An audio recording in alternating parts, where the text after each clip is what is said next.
Assalamualaikum warahmatullahi wabarakatuh. Perkenalkan, nama saya Fazila Kamila Fauzi dengan NIM channel D021006. Hari ini saya akan menjelaskan tentang pemotongan PPh pasal 22. Pengertian: PPh pasal 22 atau pajak penghasilan 22 dikenakan kepada badan-badan usaha tertentu baik milik pemerintah maupun swasta yang melakukan kegiatan perdagangan ekspor, impor, dan reimpor. Menurut Undang-Undang Pajak Penghasilan (PPh) Nomor 36 Tahun 2008, pajak penghasilan pasal 22 adalah bentuk pemotongan atau pemungutan pajak yang dilakukan satu pihak terhadap wajib pajak dan berkaitan dengan kegiatan perdagangan barang. Mengingat sangat bervariasinya objek, pemungut, dan bahkan tarifnya, ketentuan PPh pasal 22 ini relatif lebih rumit dibandingkan dengan PPh lainnya seperti PPh pasal 21 ataupun 23. Pada umumnya, PPh pasal 22 dikenakan terhadap perdagangan barang yang dianggap menguntungkan, sehingga baik penjual maupun pembelinya dapat menerima keuntungan dari perdagangan tersebut.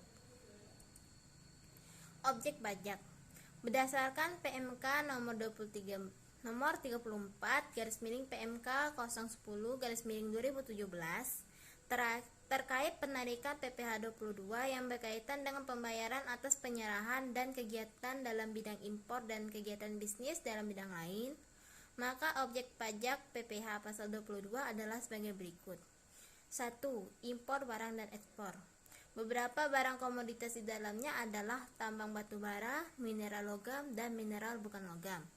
2. Pembayaran atas pembelian barang.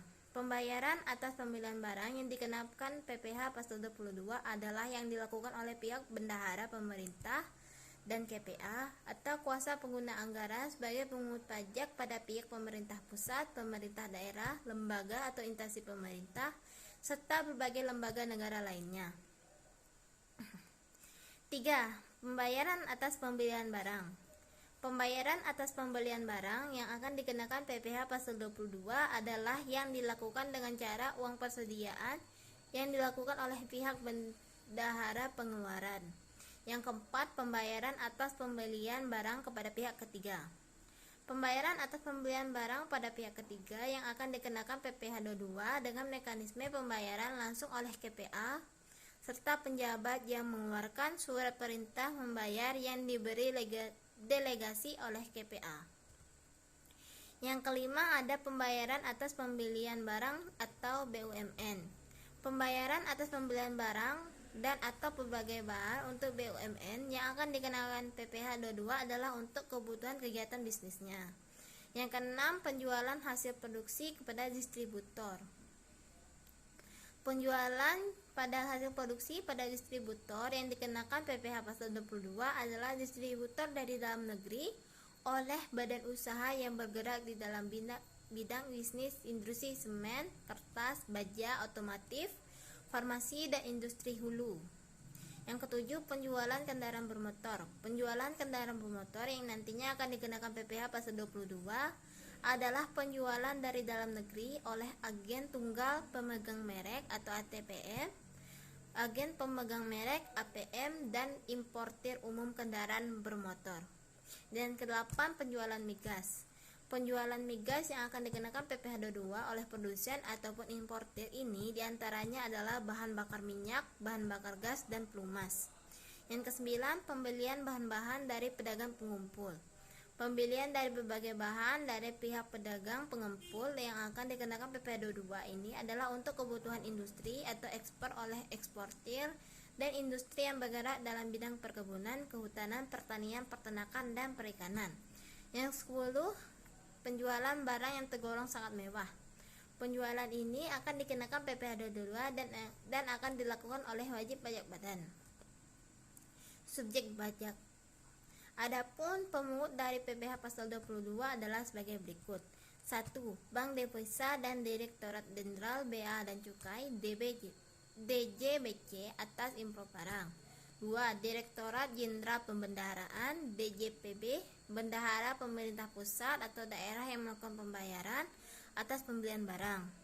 Yang ketiga, BUMN atau BUMD yang melakukan pembelian barang dengan dana yang bersumber dari belanja negara atau APBN dan atau belanja daerah APBD, kecuali badan-badan tersebut pada angka 4. Yang keempat, Badan Indonesia BI, Perusahaan Pengelola Aset BPA, Badan Urusan Logistik atau Bulog, PT Telekomunikasi Indonesia Telkom, PT Perusahaan Listrik Negara PLN, PT Garuda Indonesia, PT Indosat, PT Krakatau Steel, Pertamina, dan bank-bank BUMN yang merupakan pembelian barang yang dananya bersumber baik dari APBN maupun dari non-APBN.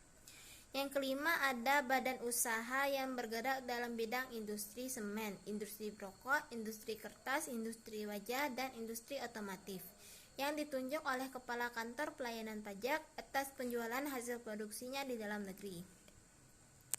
Yang keenam, ada produsen atau importir bahan bakar minyak, gas, pelumas atas penjualan bahan bakar minyak, gas, dan pelumas. Yang ketujuh, industri dan eksportir yang bergerak dalam sektor perhutanan, perkebunan, pertanian, dan perikanan, yang ditunjuk oleh Direktur Jenderal Pajak atas pembelian bahan-bahan untuk keperluan industri atau ekspor mereka dari pedagang pengumpul. Yang kedelapan, wajib pajak padan yang melakukan penjualan barang yang tergolong sangat mewah. Tarif pajak PPh pasal 22. Adapun tarif pajak PPh pasal 22 antara lain 1. Atas impor, yang menggunakan angka pengenal importir atau API sebesar 2,5% dari nilai impor. Yang tidak menggunakan API didapatkan tarif sebesar 7,5% dari nilai impor, dan yang tidak dikuasai adalah 7,5% dari harga jual lelang. Yang kedua, atas pembelian barang yang dilakukan oleh DJPB, bendahara pemerintah, BUMN atau BUMD, sebesar 1,5% dari harga pembelian tidak termasuk PPN dan tidak final. Yang tiga, atas penjualan hasil produksi ditetapkan berdasarkan keputusan Direktur Jenderal Pajak, yaitu untuk kertas sebesar 0,1% dikalikan dengan DPP PPN yang tidak final. Yang kedua, semen sebesar 0,25% dikali DPP PPN tidak final. Baja 0,3% kali DPP PPN tidak final. Dan otomotif sebesar 0,45% dari kali DPP PPN tidak final. Yang keempat, atas penjualan hasil produksi atau penyerahan barang oleh produsen atau importir bahan bakar minyak, gas, dan pelumas adalah sebagai berikut. Catatan, pungutan PPh pasal 22 kepada penyalur atau agen bersifat final, selain penyalur atau agen bersifat tidak final. Yang kelima, atas pembelian bahan-bahan untuk keperluan industri atau ekspor dari pedagang pengumpul ditetapkan sebesar 2,5% dari harga pembelian tidak termasuk PPN. 6. Atas impor kedelai, gandum, dan tepung terigu oleh importer yang menggunakan API sebagaimana dimaksud pada angka 1 huruf A sebesar 0,5% dari nilai ekspor. Yang ketujuh, atas penjualan ada 1 pesawat udara pribadi dengan harga jual lebih dari 20 miliar, kapal pesiar dan jenisnya dengan harga jual lebih dari 10 miliar, rumah beserta tanahnya dengan harga jual atau harga pengalihannya lebih dari 10 miliar dan luas bangunan lebih dari 500 meter kubik, apartemen, kondominium, dan sejenisnya dengan harga jual atau pengalihannya lebih dari 10 miliar dan atau luas bangunan lebih dari 400 meter kuadrat. Kendaraan bermotor roda 4 pengangkut orang lebih dari 10 orang berupa sedan, jeep, sport utility, vehicle, SUV, multi purpose, minibus, dan sejenisnya dengan harga jual lebih dari 5 miliar dan dengan kapasitas silinder lebih dari 3000 cc sebesar 5% dari harga jual tidak termasuk PPN dan PPNBM. Dan ke-8, untuk yang tidak ber-NPWP dipotong 100% lebih tinggi dari tarif PPh pasal 22. Contoh perhitungan PPh pasal 22 atas impor. Contohnya adalah PT Maju melakukan impor barang dari Australia dengan harga faktur sebesar $200.000 pada 20 Maret 2021. Jenis barang yang diimpor merupakan jenis barang yang tidak termasuk ke dalam barang-barang tertentu sesuai dengan yang ditentukan Peraturan PMK Nomor 16/PMK 010 Tahun 2016. Biaya asuransi yang dibayar di luar negeri adalah 4% dan biaya angkut sebesar 9%. Biaya bea masuk yang dikenakan adalah 12% dan biaya masuk tambahan sebesar 8%. Kurs pajak saat itu adalah sebesar 14.257 per dolar Amerika Serikat. Hitunglah jumlah pajak terutang menurut PPh pasal 22-nya. Dari slide ini dapat dilihat, kita akan mencari dulu di dalam tabelnya nilai impornya. Setelah mendapatkan nilai impornya, perhitungan PPh pasal 22 adalah tarif PPh pasal 22 dikali nilai impor, yaitu 2,5% dikali 3.866.498.400, jadi sebesar 96.662.460. Namun jika PT Maju tidak memiliki angka pengenal impor, maka perhitungan menjadi sebagai berikut: 7,5% dikali 3.866.498.400. Jadi pajak yang harus dibayarnya adalah untuk yang tidak memiliki API adalah sebesar 289.987.380. Demikian hasil presentasi saya. Apabila ada kesalahan tutur kata, saya mohon maaf. Assalamualaikum warahmatullahi wabarakatuh.